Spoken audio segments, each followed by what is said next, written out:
Chapitre 6, Comédie. Nous étions toujours étoilins, Corample, Maat et notre premier cours magistral sur les comédies avait enfin débuté. Je vais vous éviter les longues et soporifiques leçons professorales et vous expliquer plutôt l'essentiel des textes divins, tout du moins, le savoir qui nous avait été transmis ce jour-là.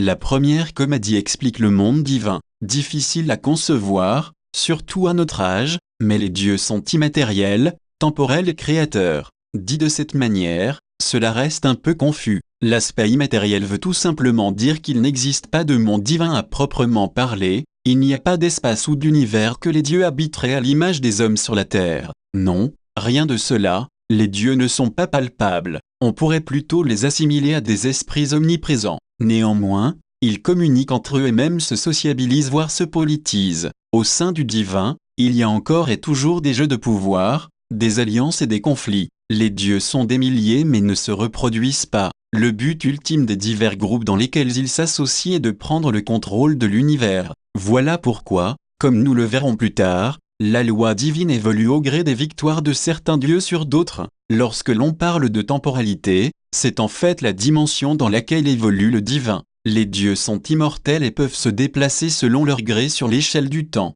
Évidemment, leurs actions se situent à l'instant présent mais ils peuvent remonter le temps pour observer l'univers à une époque choisie. Ils peuvent aussi voir le futur, du moins la projection de leurs actes. En aucun cas, ils ne peuvent discerner ni interférer sur l'avenir dans son intégralité, c'est-à-dire la combinaison des agissements de chaque dieu dans le présent. Si cela était possible, l'axe du temps deviendrait multiple, il se briserait et l'univers s'écroulerait. Les dieux sont aussi créateurs et peuvent matérialiser dans l'espace les objets, les êtres et les interactions qui les lient. L'univers et les peuples qui l'occupent sont ainsi le fruit de leur volonté divine. L'univers est en quelque sorte une concrétisation céleste, et c'est dans ce dernier que la politique des dieux prend forme. C'est elle qui restreint et contrôle le pouvoir de création de chaque dieu. Ainsi, l'univers est régulé par des lois scientifiques issues de la loi divine et de fait, les dieux ne peuvent pas modifier notre monde au gré de leurs fantasmes. Quoi de plus terrifiant que de constater que toutes nos découvertes nous emprisonnent toujours plus dans la religion.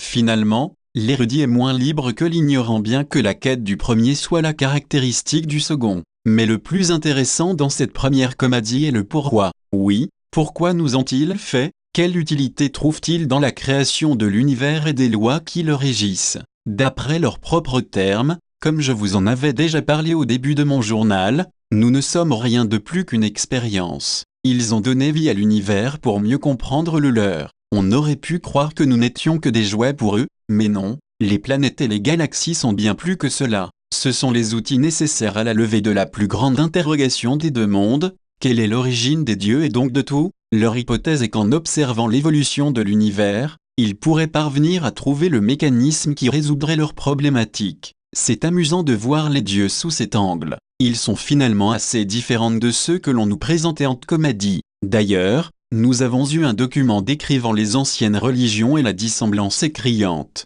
Jadis, les religions étaient majoritairement monothéistes et le Dieu qu'elles adoraient était généralement tout-puissant et absolu. Mais dans le cas actuel, le Dieu est multiple, et bien que le divin soit tout-puissant, il n'a pas réponse à tout dans la mesure où le propre de notre existence est de lui ôter ses doutes et ses interrogations. Le divin n'est donc plus absolu et, même si nous sommes tributaires de sa volonté, les dieux ont fait de nous leur nécessité. C'est typiquement humain de comprendre une chose par l'expérience. Ne faisons-nous pas des tests sur d'autres créatures pour améliorer nos techniques de guérison des maladies? N'observons-nous pas d'âme nature pour adapter à notre civilisation ses bienfaits? Ne développons-nous pas des simulations pour rendre compte du comportement de divers systèmes? C'est à croire que les dieux ne sont finalement pas si différents de nous, ou plutôt l'inverse, nous sommes à leur image. En effet, il serait erroné de dire que les dieux nous ressemblent, cela impliquerait qu'ils eussent été le fruit de notre création, de notre imagination, comme c'était le cas avec les anciennes religions.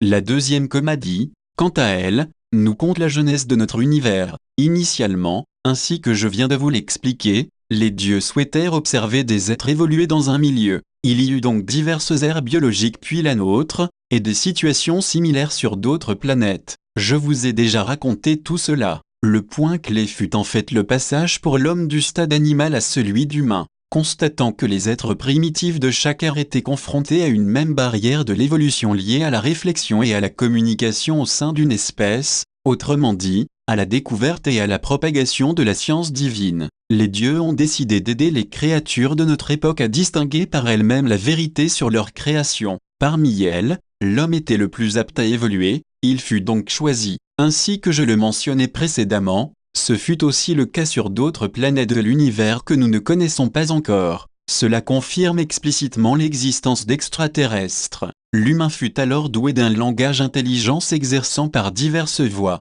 Néanmoins, nos créateurs voulaient que l'humanité s'éduque par ses propres moyens et ne soit pas le fruit d'un esthète. Il fallait donc brouiller les pistes pour que l'homme mérite sa vérité. L'humanité naissante fut de fait divisée en de nombreux peuples dont les histoires constituent le cours sur les civilisations des semaines précédentes. Chaque peuple avait une langue et une croyance spécifiques et chaque peuple avait reçu un ouvrage, sous diverses formes, pierre, parchemin, livre ou peinture, que ces jeunes, traduisant le déicien en leur langage. Et alors que les Comadi attendaient patiemment depuis quelques milliards d'années qu'on les découvre, l'homme devint la première espèce terrestre à pouvoir revendiquer cette hypothétique trouvaille. Ce n'est que bien plus tard dans l'histoire de l'humanité que notre race récupéra les diverses traductions du déicien, comme la pierre de Violette, et qu'elle put ainsi interpréter les Comadi. Mais la jeunesse de l'humanité à proprement parler fut en fait une décision idéologique forte au sein du divin. À cette époque-là, deux courants politiques principaux s'affrontaient avec passion.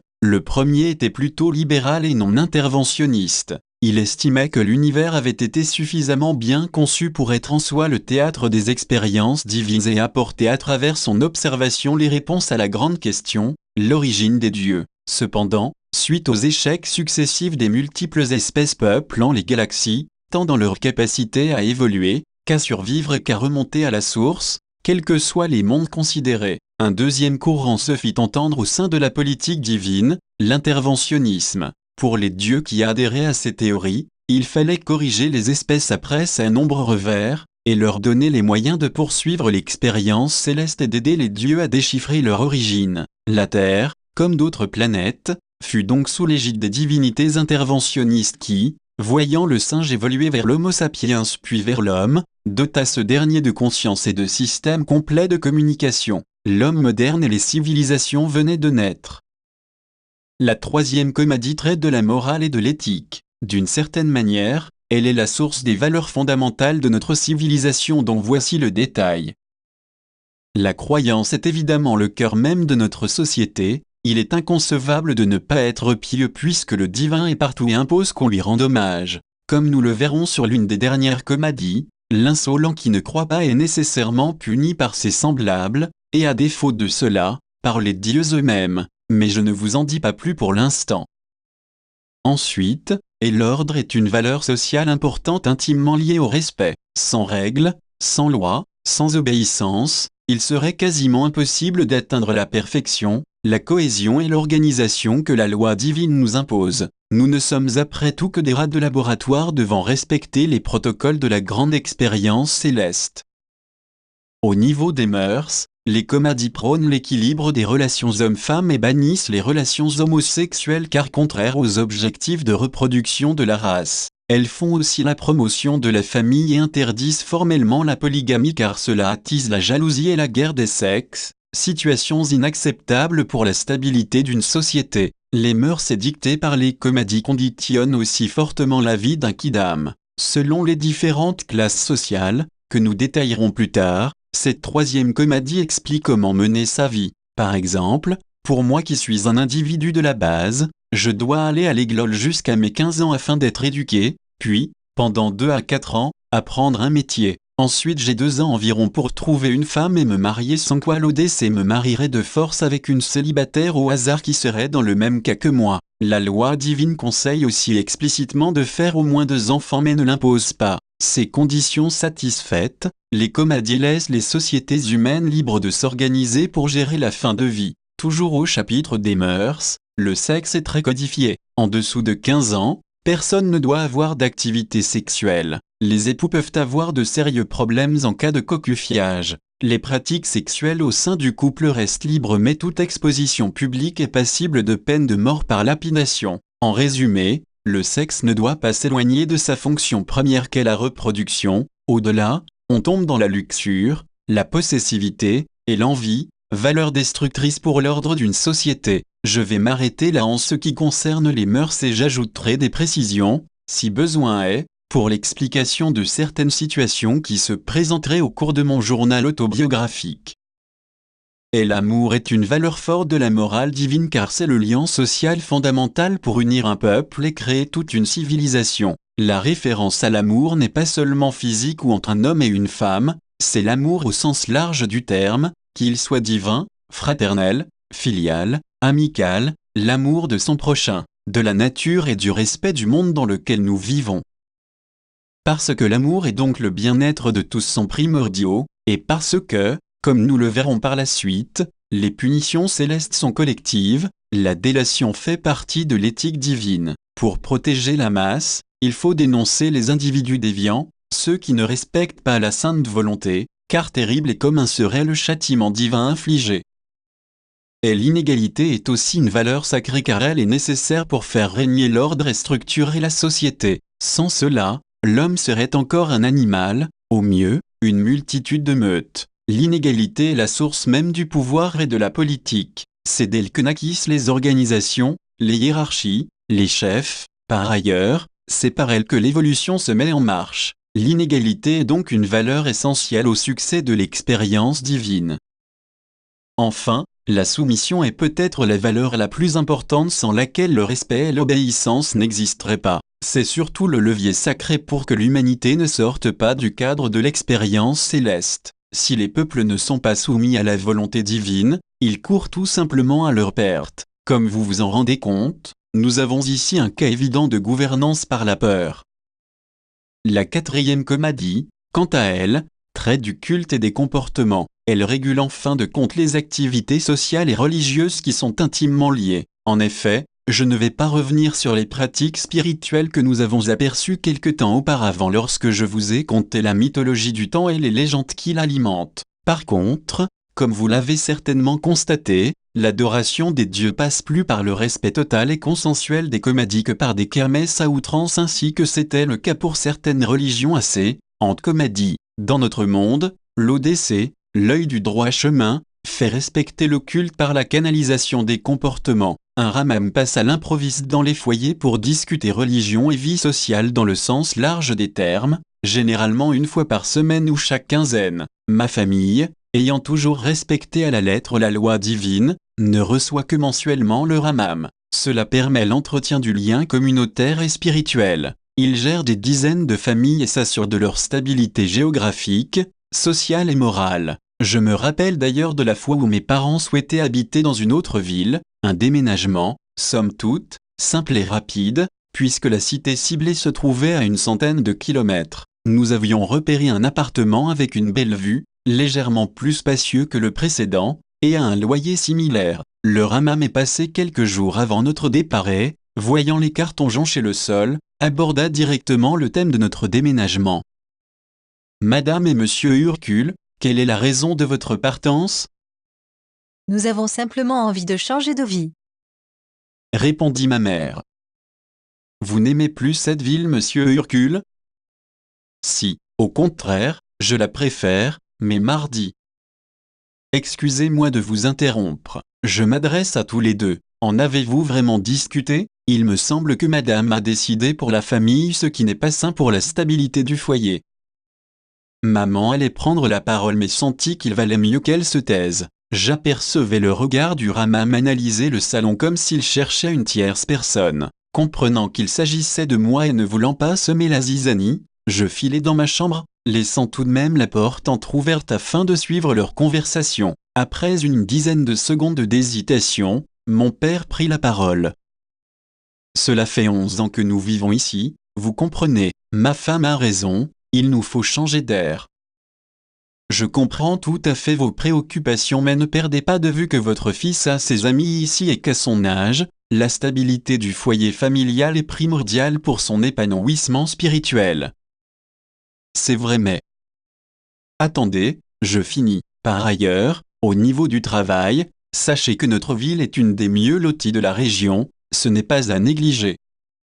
Le ramam continua ainsi à discourir et, à force de persuasion presque injonctive, mes parents abandonnèrent finalement le projet. Quelques jours seulement avant le déménagement, les Comadi avaient mis en place un système de contrôle social exceptionnellement performant.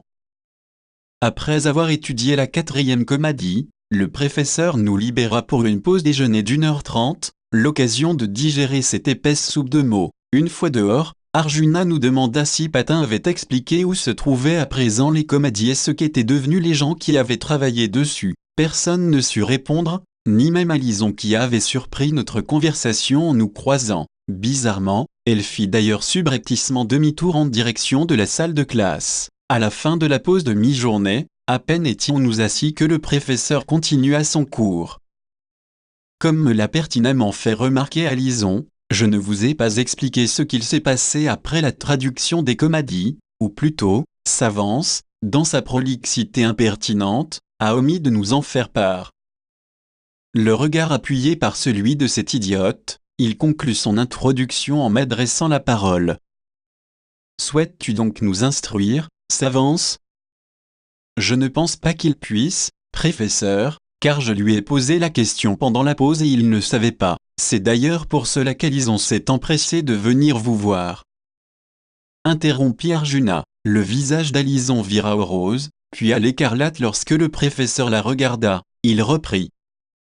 Bon, vous réglerez vos comptes en fin de journée. Voici donc ce qu'il se passa après que l'homme ait traduit les Comadi. Elles firent le tour de toutes les capitales avec un cortège de sécurité pour le moins démesuré. Je vous ferai passer des photographies de cet événement en fin de séance. L'an 1 marqua aussi le début du calendrier comadissal et tous les 6 ans, lors de la semaine de dévotion, les Comadi sont à nouveau exposés dans l'un des nombreux temples de l'Odyssée, lesquels furent construits à cet effet pendant le 1er siècle de notre ère. D'ailleurs, la prochaine semaine de dévotion aura lieu dans 3 ans, en 792, année multiple de 6, et pour cette 132e représentation, les Comadi seront dans le temple de Mexicolo. Étant un lieu saint, tous les appareils d'enregistrement y seront prohibés et la sécurité y sera drastique. Les tables divines sont des joyaux que l'on apprécie de ses propres sens seulement. Excusez-moi professeur, j'ai une question. Je t'écoute Ali. Où sont les Comadi le reste du temps? Dans un lieu tenu secret par l'Odyssée et surveillé par le Conseil de la Transcendance, les héritiers de ceux qui traduisirent les tables divines, une sous-classe de l'œil du droit chemin, qui scrute chaque jour les changements sur les Comadi et les traduit ensuite dans les diverses langues. Les changements? Oui, c'est un point que je comptais vous expliquer en fin de cours, mais puisque tu abordes la question, le matériau constitutif des Comadi sur lequel est gravée la parole sacrée est directement relié au divin. Comme nous l'avons vu en début de cours, les dieux qui nous gouvernent appartiennent à un courant politique interventionniste. De fait, au cours de leurs observations, s'ils jugent bon de faire évoluer les paramètres de leurs expériences, en quelque sorte, les lois de notre monde, ils modifient certains aspects des Comadi. Le rôle du Conseil de la Transcendance est donc de surveiller les modifications de la parole divine pour en informer le plus rapidement possible l'Odyssée et toutes les nations afin que l'homme ne transgresse pas la loi céleste et n'ait pas à subir de châtiment divin. Est-ce plus clair pour tout le monde?